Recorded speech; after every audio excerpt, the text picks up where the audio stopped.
Chennai Vyasarpadi PV காலனியை சேர்ந்தவர் பாக்கியம், வயது 47. அண்ணா சாலை மெயின் ரோட் பகுதியில் அத்தோ கடை வைத்துள்ளார். சனியன்று இரவு 9 மணி அளவில் கடையில் கூட்டம் அதிகமாக இருந்துள்ளது. அதே பகுதியைச் சேர்ந்த ரவுடி மோகன் அங்கே சாப்பிட வந்துள்ளான். மசாலா முட்டை ஆர்டர் செய்து வாங்கி சாப்பிட்டான். கிளம்பும் போது 10 ரூபாய் கொடுத்துவிட்டு கிளம்பியதாக தெரிகிறது. மசாலா முட்டை 15 ரூபாய், நீங்க 10 ரூபாய் கொடுத்தா எப்படி என பாக்கியம் கேட்டுள்ளார். இதனால் ஆத்திரமடைந்த ரவுடி மோகன், எல்லா கடையிலும் 10 ரூபாய் தான், உன் கடையில் மட்டும் 15 ரூபாயா என கேட்டு தகராறு செய்துள்ளார். அப்போது பாக்கியத்தின் தங்கை கணவர் தமிழ்வாணன் அந்த வழியாக வந்துள்ளார். ரகளையில் ஈடுபட்ட ரவுடி மோகனை அழைத்து தட்டி கேட்டுள்ளார். ஏற்கனவே பாக்கியம் திட்டியதுக்கு வெறியில் இருந்த மோகன் தமிழ்வாணனை பிடித்து கீழே தள்ளினான். அங்கே கிடந்த கல்லில் அவரது தலை மோதி மயக்க நிலைக்கு சென்றார்.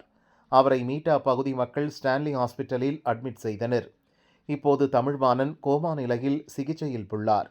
தலையில் ரத்தம் கட்டி சேர்ந்துள்ளதால் ஆபரேஷன் செய்ய வேண்டுமென டாக்டர்கள் அறிவுறுத்தியுள்ளனர். சம்பவம் குறித்து அத்தோ கடை உரிமையாளர் பாக்கியம் எம்கேபி நகர் போலீசில் புகார் அளித்தார். ரவுடி மோகன் கைது செய்யப்பட்டான். அவர் மீது ஏற்கனவே 5 வழக்குகள் உள்ளன என போலீசார் தெரிவித்தனர். 5 ரூபாய் அதிகமாக கேட்ட தகராறில் ஒருவர் கோமா நிலை வரை சென்றது வியாசர்பாடியில் பரபரப்பை உண்டாக்கியுள்ளது.